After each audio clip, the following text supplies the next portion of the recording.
Sandri ako naman ngayon bibira para sa mga bibida-bida. Dami naglabasan, nakalaban mula nun napasikatan kasi nasa pawon na nga sila. Imbis na sumuporta ng hila pababa, dami nag-iyakan na puro lang dada.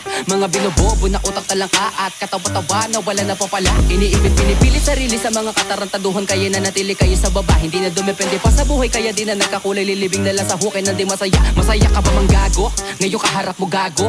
Ngayon sino sa ating gago? Mga barako ay klaro. Wala ka na sa akin tago, kahit ikaw ay magtago. Sa edad kong 8 taong gulang, dumidilihensya di umasa sa magulang. Kaya sa sarili di ako na nagkukulang. Binigay ang makakaya para sa aking laban. Kahit di magtisa, di napipijok. Pag ako'y tumira, lagi lang pasok.